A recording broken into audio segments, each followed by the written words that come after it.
Okay, so I'm gonna read parts of, like, I guess something from Tales of Beedle the Bard, because I do not want to move to the Harry Potter book. I don't think I'm gonna do it in a British accent, because, yeah, it's pretty sketchy right now. I'm just gonna say first. Oh god, I don't even want to say this. I've got a bunch of lovely coconuts. Oh wait, no, I said that wrong.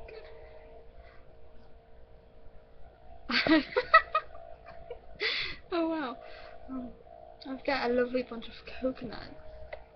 Yeah, bad British accent. Yeah. I am a child with a British accent. Which one shall I read? I'm at home by myself. Like, I'm going to watch my little siblings and my parents are here. So it's almost midnight. Dude, I hate that one.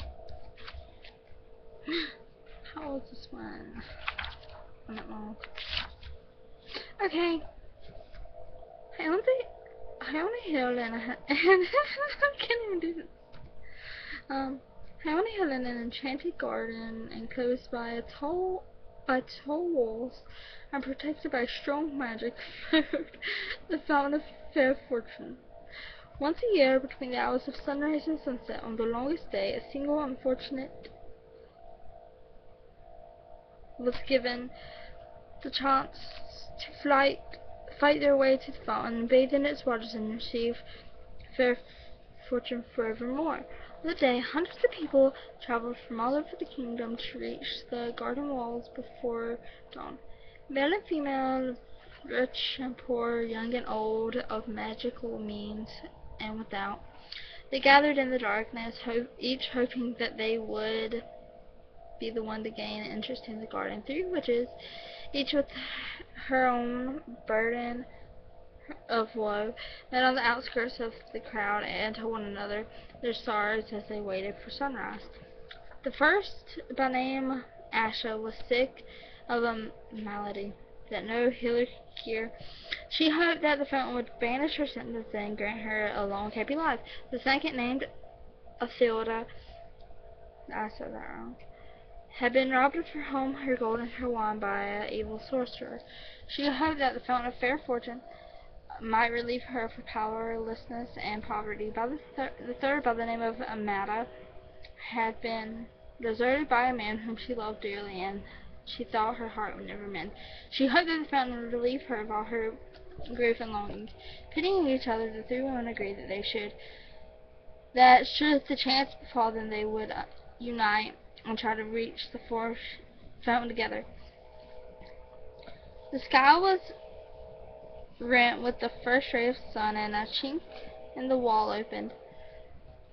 The crowd surged forward, each of them shrieking their claim for the fountain. Benson.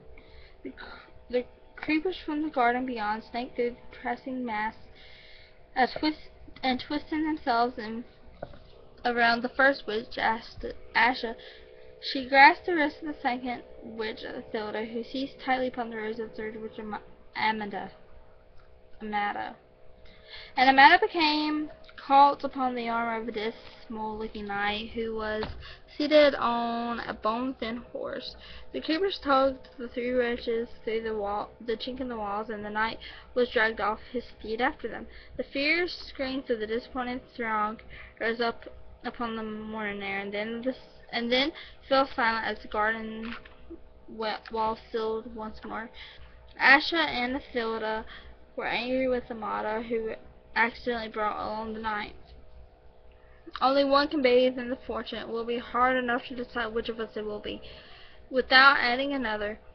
Now Sir Luckless, as the knight was known in the land outside the walls, observed that these were witches, and having no magic nor any great skill at jousting or dueling with swords, nor anything distinguishing the non-magical man, was sure that he had no hope of beating the three women to the fountain. He therefore declared his intention of withdrawing outside the walls again. At this, Amata became angry too. Faint heart, she chatted with him. "Draw your sword, knight, and help us reach our goal." So the three witches and the forlorn knight ventured forth into the enchanted gardens where rare herbs, fruits, and flowers grew in abundance on either side of the sunlight path. So they met no obstacle until they reached the foot of the hill on which the fountain stood.